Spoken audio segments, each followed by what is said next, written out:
Now we're going to look at a really good defense against the knee on belly. This uses the good fundamentals of having a strong shrimp and good hip movement. It's called the hip hump. So Nelson's gotten to that knee on belly position and I can't let him chill out here. So the first thing I'm going to do, instead of pushing on the knee, that's a great way to get submitted. We're just going to take this hand and we're going to let it sit gently around the outside of the knee. Just nice and easy right here. Don't let your elbow bow up because we're going to arm bar. All you do is just lay it gently down. If you want to grab a hold of something, you can grab a hold of that calf, but it's really not necessary. Turn back. Awesome.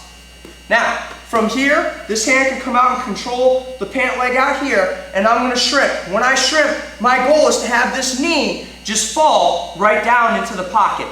When I shrimp out to the side, it's just as much about coming up onto my side ribs as it is making space with my hips. This arm over here will corral that knee straight down onto the floor. It's exactly what we want. Now, I want to maintain this grip over here. I can control down by the ankle, or if you want to slip it up to the knee, you can. It's okay. Now, this hand that was back here is going to come back and control at the back of the belt. You'll see it at another angle in a second. Now, here is the most important part. I need to drive my hips to the back of his knee, and I need to hump his knee until his weight breaks down his hips on top of my hips. And sometimes it comes after one shrimp. Sometimes it'll take 5 or 6. I'll chase him around. We'll look at that scenario in a second. Once his weight is nice and heavy on me, I keep this nice and tight. My feet come to the floor. I'm going to shrimp. I'm going to shrimp. I'm going to shrimp until I come out to 180 degrees. So it's a 180-degree shrimp. My butt started pointed that way and it ended pointed this way. This leg right here, I'm going to push it away and I'm going to turn up into side control. All right, I'm in that same position. My hand drapes around to the back. I control and I control, palm up. I'm going to shrimp up onto my side, let that knee drop down into the pocket.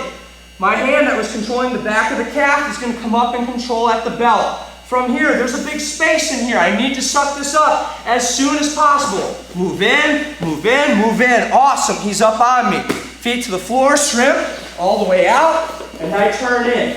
Do not bridge when they put their weight on you. You have to shrimp underneath them. It will prime you to come up into side control, whereas if you try to bridge, he's going to get a moment to try and scramble with you. Don't give him that moment. My hand on the outside just drapes right here. I control at the back of that calf. My other hand controls up, and I'm going to shrimp. Nice and easy. I'm up on my side. My free hand comes up here and controls that belt. Immediately, I need to start bringing those hips inside. Sometimes I'll have to chase him. From here, feet on the floor, bridge out, and in. Let's look at what happens when I have to chase him when he doesn't want to get taken over. So, hand drapes, hand controls. Shrimp and control here. So now I'm going to start to bring my hips in, but he's going to continue trying to pass. And I come in here, he's passing, and I just keep coming under. There will be a point where they'll keep trying to outrun you, but they're running on the outside track, and you always have the inside track. Don't be afraid to keep bringing those hips in, bring those hips in, bring those hips in.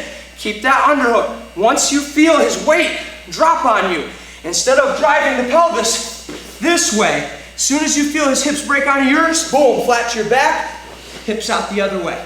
This can be a really solid pass, and it relies on those fundamentals of good hip movement.